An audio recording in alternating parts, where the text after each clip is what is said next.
Hey guys, Chris Cookin' Nashville here. Today, I'm showing you how to take care of breakfast on Christmas morning. This is my carnivore sausage and cheese pull-apart breakfast bread. Want to see how it's done? Let me show you what we do.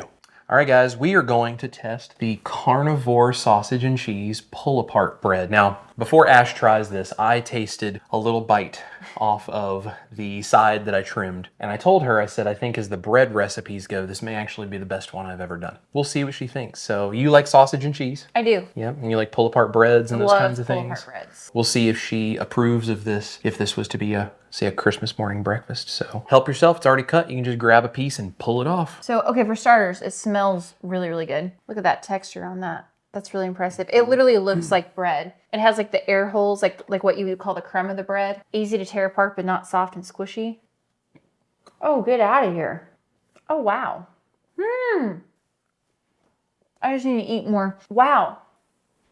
That is really good. I wasn't expecting that. For starters, I like the meat, love the cheese. Super, super, super good. The texture of this, probably the most bread-like that you have ever done, like by far. Like, I mean, this is like seriously, super, super, super good. I think it's pretty spot on. I think it's pretty spot on too. In this situation, like bread is very, very tough usually, especially when you mix something like this. Like my mom used to make pull-apart breads and it was always just very like tough. This actually is like super moist and soft. The flavoring is really, really cool. It looks incredible. I mean, it literally looks like a Christmas tree. It's a showstopper breakfast for sure. And this would easily be enough for like 8 people to share on Christmas morning and like have like this and bacon Also, and whatever else. Like it tastes so good, but it reminds me of something. It almost kind of reminds me of like a McDonald's Egg McMuffin. Like, because the sausage and the cheese and all that, it literally reminds me of like an Egg McMuffin. It's like a sausage McMuffin. It really is though. She's getting a head start on dinner. It really though reminds me of like a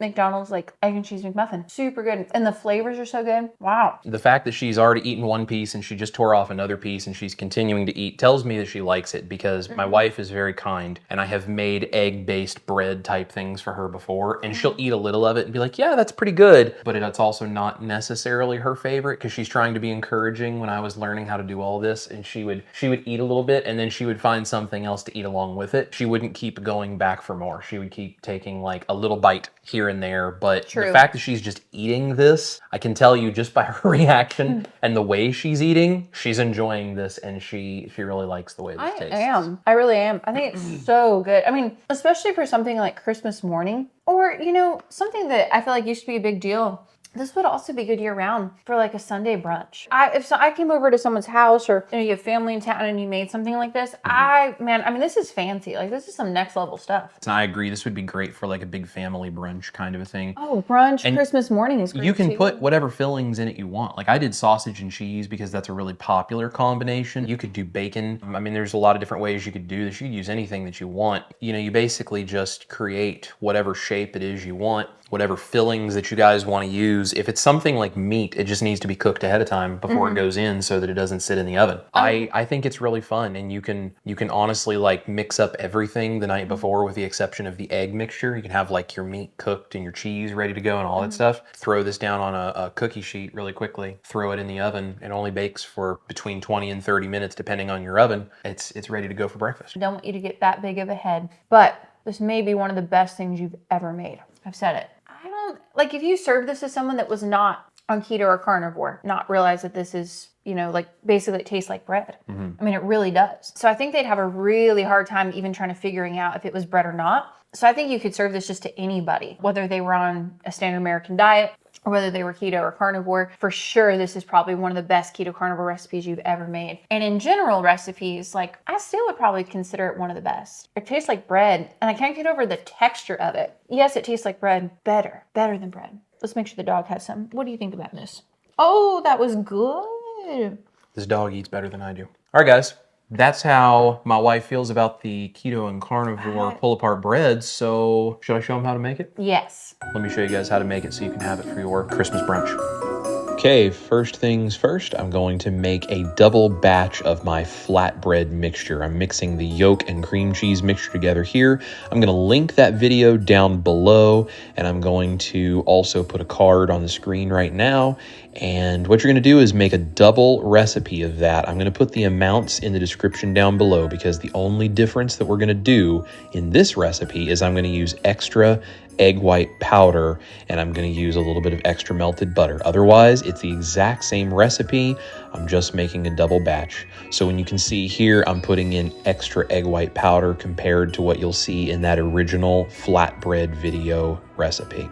I'm also going to turn on my stand mixer, get my egg whites whipping up, and as those start to whip, I'll be adding in the egg white powder that goes with that, as well as a little bit of baking soda, because I'm going to do the baking soda in the egg whites and the vinegar in the yolk mixture, just like I talked about with that flatbread video.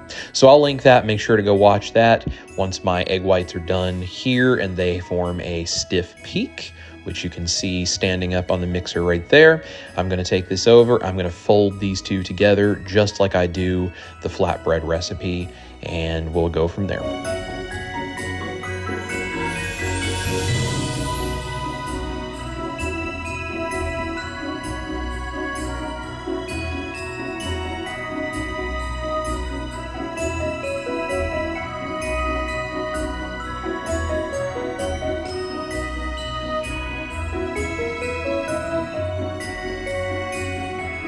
Once we're ready to make our Christmas tree shaped bread, I'm going to take some prosciutto and I'm going to roll this up into little prosciutto tubes.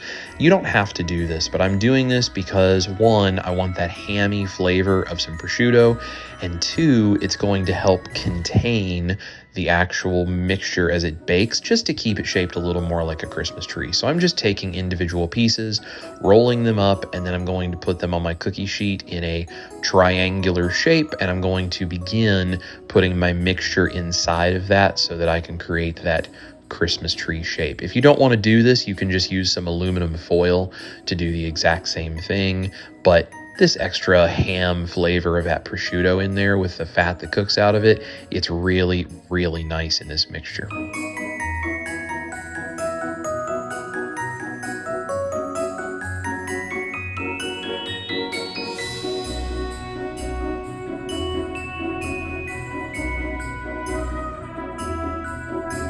Once my prosciutto is in place, I'm going to start taking spoonfuls of this fluffy mixture. Now, this is exceptionally fluffy right now because it has been sitting and letting the vinegar and baking soda react. It's one of the reasons I like to do that, and that extra egg white powder is helping to hold that liquid together so that it can hold on to that air. So I'm going to take about half of the mixture and I'm going to spread it around across my prosciutto on this parchment paper covered cookie sheet. Once I get that done, I'm going to smooth it out a little bit. It doesn't have to be perfect, but you just want to fill that up. And then you can fill this however you want for your stuffed bread. I'm using shredded cheddar cheese. This is nice, sharp cheddar, and this is a whole block. I believe it's about 8 ounces of cheese. You can use as much or as little as you want. And then I have some pre-cooked crumbled sausage here. I just got a container of clean sausage that has no sugar and cooked that in a skillet and crumbled that up. And I'm going to spread that across the cheese.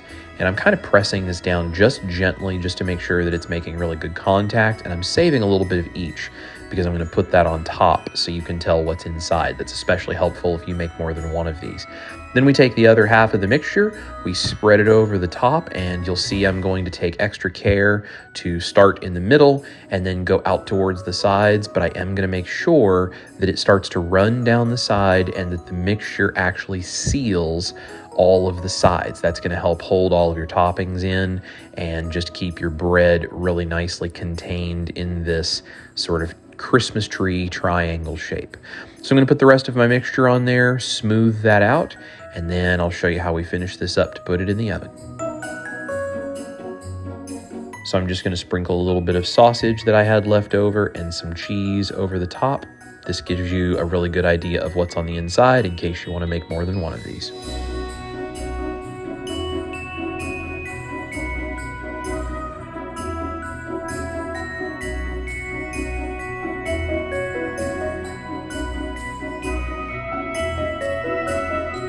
Now I'm just going to take some aluminum foil and I'm going to make rolls of it. You don't absolutely have to do this, but I just want to make sure that as I put this in the oven, if it starts to get a little bit more liquid before it sets, I just don't want it to run out too far. So I'm just going to roll up some pieces of aluminum foil and put them against the edges just to try to keep the top part of this Christmas tree shape as stable as possible.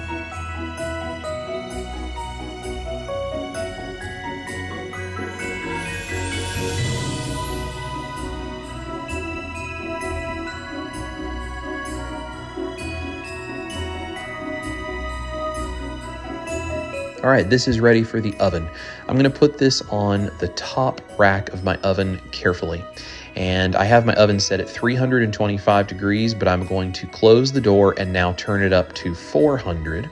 And I'm gonna set a timer for 20 minutes. You want to bake this until it is set in the center. That's gonna take anywhere from 20 to 30 minutes depending on your oven. And once you know it's set, you're gonna turn the oven off just like I did. You're gonna start a timer for 5 minutes and we're gonna crack the door and let this go for an additional 5 minutes before pulling it out. And now you can see it is golden brown. It did not collapse because we let it sit in that hot oven for an additional 5 minutes with the door cracked, and you can see it is set in the center. You can then take the aluminum foil and peel it off each side if you used it. And then all I need to do is trim this up and we can enjoy.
All right, guys, that's the pull apart carnivore bread. You can top this with any of your favorite toppings or fillings. It's absolutely amazing. And I bet anything you could do it the night before, keep it in the refrigerator and throw it in a 300-degree oven for about 10 minutes to bring it back so that everybody can enjoy beautiful pull apart carnivore bread on Christmas morning. Thank you guys so much for watching. All of my links are down below. If you'd like to say Merry Christmas by supporting the channel, there's several ways down there to do that, including the Buy Me a Coffee and my Patreon link. Thank you guys so much for all of your support. It has meant so much to us this year. I hope that you all have an amazing holiday season, whether that be a Merry Christmas, a Happy Hanukkah, a Happy Kwanzaa, or whatever else it is you do or don't celebrate. Thank you guys for being here. I love every single one of you. This is Chris Cookin' Nashville. Eat your meat and your pull apart breads. Love your life, and I'm gonna see you right here in my kitchen for the next recipe.